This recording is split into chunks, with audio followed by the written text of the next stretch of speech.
예수님을 예수님으로 믿고 따르는데 방해가 되는 것들이 참 많이 있습니다. 그 중에서도 가장 손꼽히는 것이 바로 재물입니다.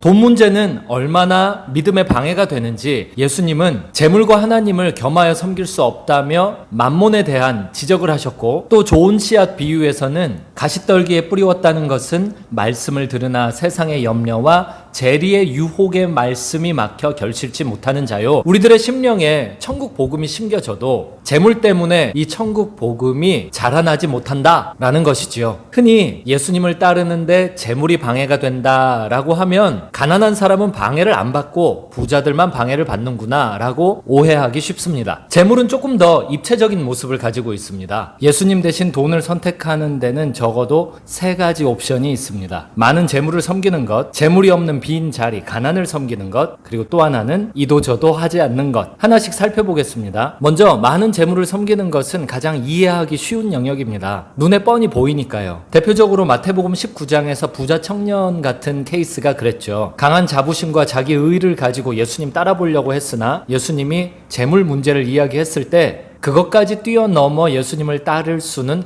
없었죠. 오히려 재물 때문에 근심하며 예수님을 따르지 않는 길을 선택했습니다. 돈에는 파워가 있습니다. 그 파워는 하나님 파워보다 훨씬 눈에 보이고 피부로 느껴지는 것이죠. 그래서 많은 사람들이 하나님을 믿기보다는 돈의 영향력을 더 믿고 살아갑니다. 하나님의 백성들도 예외가 아니었어요. 그러나 내가 마음에 이르기를 내 능력과 내 손의 힘으로 내가 이 재물을 얻었다 말할 것이라. 내 하나님 여호와를 기억하라. 그가 내게 재물 얻을 능력을 주셨습니다. 출애굽 백성들 여정 끝에 하나님께서 축복을 약속하십니다. 그리고 나서 경고도 하시죠. 하나님이 주신 축복 때문에 풍요해지면 그 풍요 때문에 하나님을 떠날 것을 경고하십니다. 이게 우리의 모습입니다. 하나님보다 더 의지하는 것들이 사람마다 다 있지만 그 중에 가장 대표적이며 일반적인 것이 바로 많은 재물입니다. 예수님 대신 돈을 선택하는 또 하나의 유형은 가난입니다. 많은 재물뿐만 아니라 재물이 없는 빈 공간, 그 가난의 자리 역시 예수님을 따르는데 방해가 됩니다. 마태복음 19장의 부자 청년 스토리를 가만히 들여다보면요, 부자 청년이나 예수님 주변에 있었던 제자들이나 예수님을 따르겠다라는 관점이 크게 다르지 않은 것을 볼 수 있습니다. 부자 청년은 내가 뭘 더 해야 영생을 얻겠습니까? 라고 예수님께 접근했죠. 제자들은 부자 청년이 떠나는 걸 보면서 맥락을 읽지 못하고, 아니 저런 사람이 영생 못 얻으면 누가 영생을 얻는단 말입니까? 라고 예수님께 반문했죠. 돈이 많든 돈이 없든 그 중심에 자기의 의를 가지고 예수님을 따르려는 그 태도가 같았습니다. 돈이 많아서 예수님을 못 따르는 것도 아니고 돈이 적다고 예수님을 따르는 것도 아닙니다. 만약 이게 단순히 많고 적음의 문제라면 부자 청년과의 대화 앞에서 부자가 아닌 제자들은 다른 태도를 보였어야겠죠.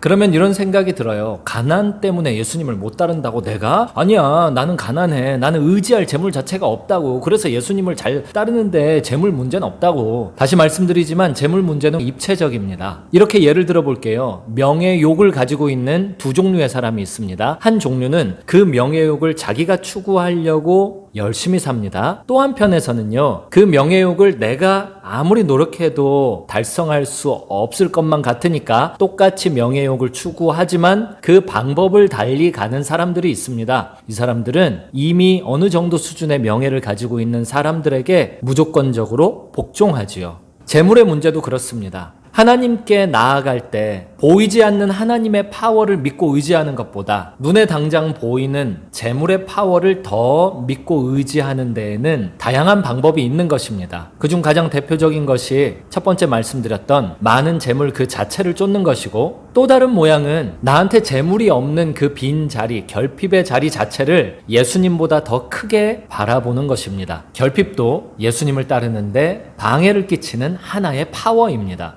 예수님을 믿을 때 오직 나의 결핍의 문제를 가지고 다가가는 사람들이 그러하죠. 나는 이게 없어요. 나는 저게 없어요. 그래서 괴롭고 고통스럽습니다. 이 괴로움과 고통을 주님이 해결해 주십시오. 주님이 해결해 주셔야 됩니다. 요거 해결해 주시면 예수님은 예수님, 요거 해결 안 해 주시면 예수님은 예수님이 아니고요. 이런 태도를 가지고 오직 신앙생활을 자기 결핍을 해결하는 데에 쓰는 사람들이 그러합니다. 많은 가난한 사람들이 거대 자본을 악용하는 사람들, 부자들을 보면서 화를 냅니다. 잠언 말씀에 의하면 행악자들에 대해서 분을 품는 태도와 악인의 형통함을 부러워하는 태도를 연결시킵니다. 너는 행악자들로 말미암아 분을 품지 말며 악인의 형통함을 부러워하지 말라. 마태복음 19장에서 예수님을 따르는 것보다 자기가 일구어낸 재물이 더 커 보였던 부자 청년만큼이나 결핍의 문제를 경험하며 가난의 상태에 빠져있는 많은 사람들도 재물의 빈 공간 자체가 예수님을 따르는 것보다 더 커 보이는 경우이지요.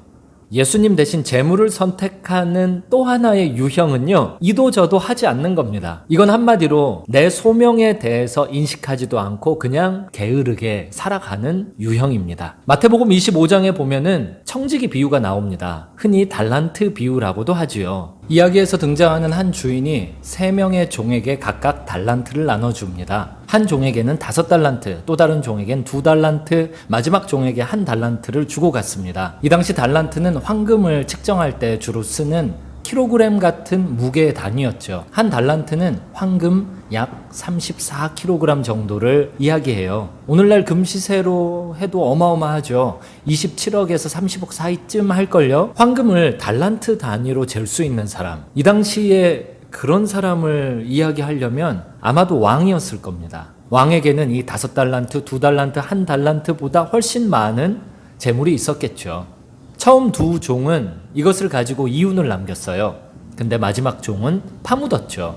앞서 주인이 맡겼던 달란트들을 가지고 이득을 남겨놓은 종들은 이런 칭찬을 들었습니다. 그 주인이 이르되 잘하였도다 착하고 충성된 종아, 내가 적은 일에 충성하였음에 내가 많은 것을 내게 맡기리니 내 주인의 즐거움에 참여할지어다 하고, 반면 주인이 맡긴 것을 그저 파묻어 두었던 종은 이런 이야기를 듣게 되었습니다. 그 주인이 대답하여 이르되 악하고 게으른 종아, 하나님은 우리에게 모든 걸 맡기셨어요. 그 모든 것 안에는 당장 내 주머니에 있는 돈도 포함되어 있습니다. 우리 인생의 모든 것, 하나님께 속하지 않은 것이 뭐가 있을 수 있습니까? 우리는 모든 재물에 대해서 예수님의 이름을 걸고 청지기의 역할을 부여받은 사람들입니다. 나에게 주어진 모든 것이 하나님께서 의탁하신 것입니다. 이것은 그냥 사장시키거나 아무것도 하지 않은 상태로 던져두면 안 됩니다. 부지런히 이윤을 남겨야 됩니다. 다시 말씀드리지만 돈도 포함입니다. 소명을 위해서 가난을 선택한 선택적 가난이 있을 수 있겠죠. 그것은 예외예요. 그 이외에 내 게으름의 결과로 온 가난에 대해서는요, 하나님 앞에 회개하고 나의 태도를 바꾸어야 합니다. 게으름과 연결된 가난은 예수의 이름으로 물리쳐야 할 대상입니다. 이 유형은 내 소명에 대해서 청지기 역할을 게으르게 하는 유형입니다.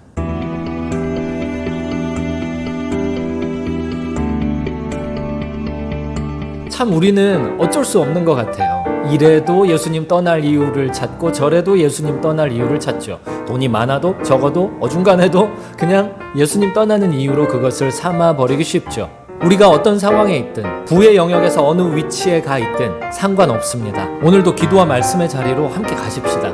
예수님께 집중하십시다. 예수님만 따르십시다.